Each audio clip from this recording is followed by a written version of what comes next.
আজকে তোমাদের সাথে শেয়ার করব রাতে বেঁচে যাওয়া বাসি ভাত দিয়ে যে এত সুন্দর একটা পকোড়া রেসিপি হয় বন্ধুরা, তোমরা না দেখলে বিশ্বাস করবে না।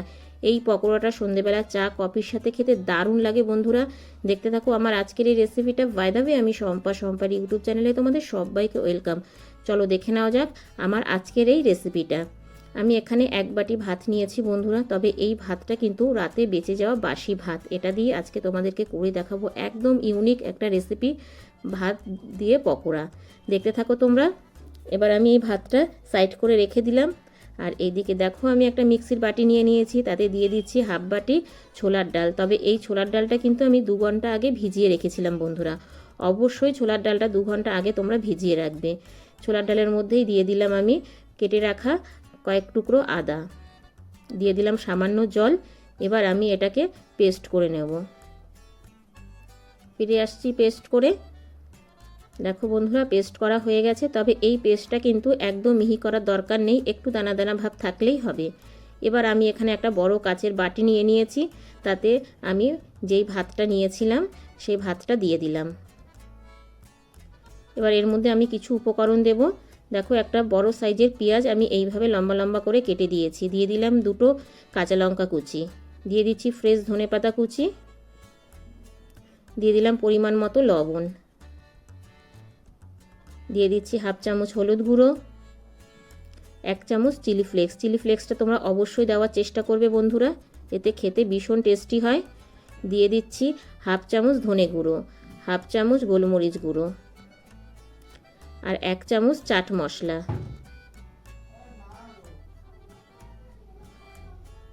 আর দিয়ে দিলাম 1/2 চামচ গরম মশলার গুঁড়ো। এবার আমি এই শুকনো উপকরণগুলো ভালো করে মিশিয়ে নেব।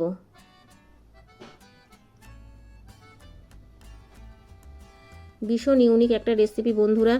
রাতে বেঁচে যাওয়া ভাত দিয়ে যে এত সুন্দর ইউনিক রেসিপি হয়, তোমরা না করে খেলে একদমই বুঝতে পারবে না।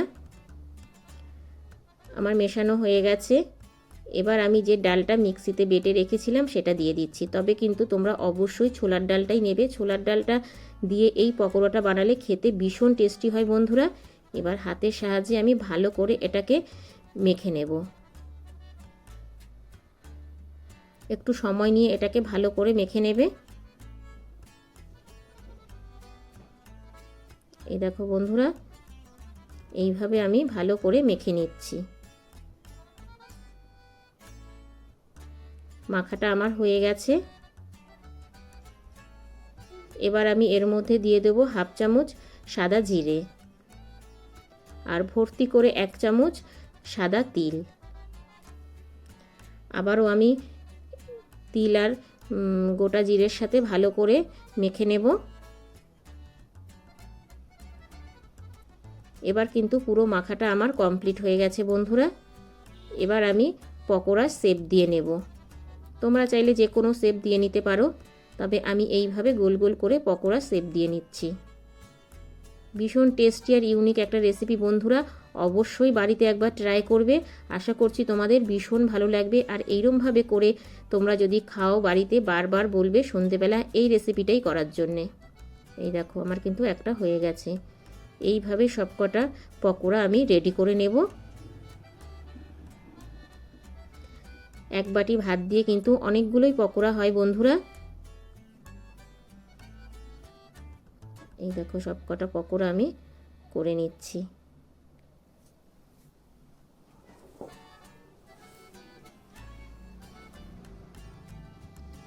কেউ বিশ্বাসই করতে পারবে না যে রাতের বেঁচে যাওয়া বাসি ভাত দিয়ে এইরকম একটা পকোড়া রেসিপি হয়। এই দেখো সবকটা পকোড়া আমার রেডি হয়ে গেছে। এবার আমি এগুলোকে ফ্রাই করে নেব।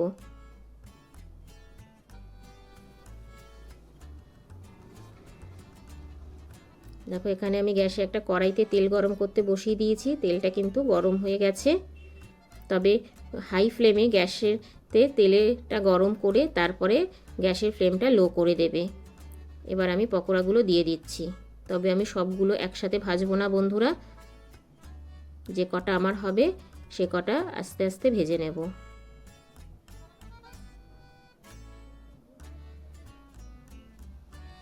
তবে এই পকোড়াটা কিন্তু সসের সাথে খেতেও বেশ লাগে বন্ধুরা। একদম চটপটি মজাদার একটা পকোড়া।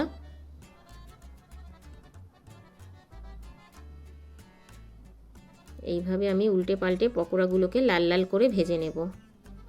তবে গ্যাসের ফ্লেমটা কিন্তু হাই করে দিলে পকোড়াগুলো ওপর থেকে লাল হয়ে যাবে কিন্তু ভেতরে কাঁচা থাকবে, তাই গ্যাসের ফ্লেমটা লো টু মিডিয়াম করে আস্তে আস্তে ভেজে নিতে হবে।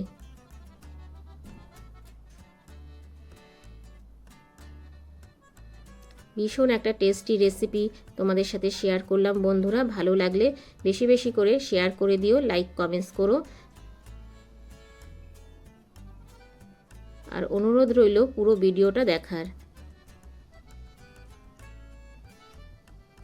এই দেখো এইভাবেই আমি ভেজে নিচ্ছি।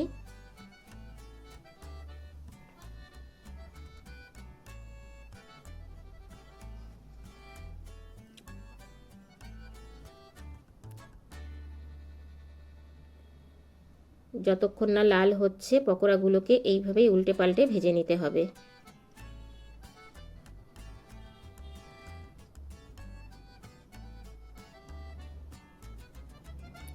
অবশ্যই বাড়িতে একবার ট্রাই করবে। অনেকের বাড়িতেই রাতে ভাত বেঁচে যায় বন্ধুরা, সেই ভাত দিয়েই তোমরা এই ইউনিক রেসিপিটা করে নিতে পারবে।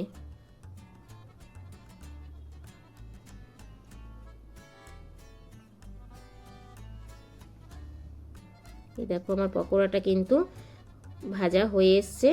এই দেখো বন্ধুরা কত সুন্দর কালার এসছে, দেখেই তোমরা বুঝতে পারছো।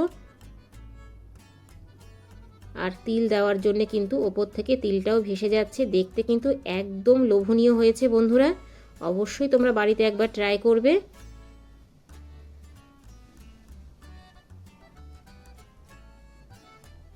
এই দেখো এবার আমি পকোড়াগুলোকে তেল থেকে ছেঁকে তুলে নেব বন্ধুরা। একদম ইউনিক একটা রেসিপি আজকে তোমাদের সাথে শেয়ার করলাম। একবার করে খেলে বারবার করে খেতে ইচ্ছে করবে। ঘরে থাকা কিছু উপকরণ দিয়েই কিন্তু এই পকোড়াটা করে নেওয়া যায়।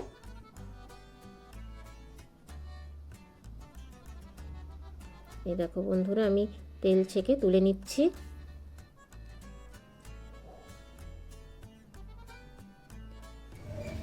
এই যে এটা প্লেটে নিয়ে নিচ্ছি বন্ধুরা। দেখতেই পাচ্ছ কতটা সুন্দর আর কতটা লোভনীয় হয়েছে। আবারও যে কটা ছিল আমি আবারও ভেজে নিচ্ছি।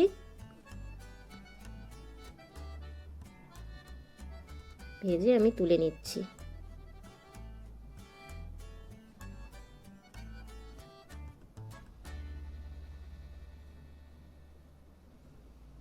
নিয়ে নিলাম প্লেটের মধ্যে।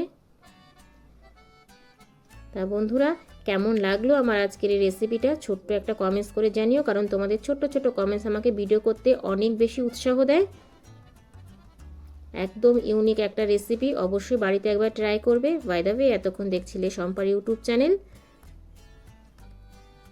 আর আমার আজকের এই রেসিপিটা যদি ভালো লেগে থাকে বেশি বেশি করে শেয়ার করে দিও। আর আমার চ্যানেলটা যদি কেউ নতুন ভিজিট করে থাকো আমার চ্যানেলটাকে সাবস্ক্রাইব করে পাশে থাকার বেল আইকনটা অল করে দিও। যখনই আমি নিত্য নতুন ভিডিও আপলোড দেবো তোমাদের সাথে শেয়ার করব। আবার দেখা হচ্ছে নেক্সট রেসিপিতে। টাটা।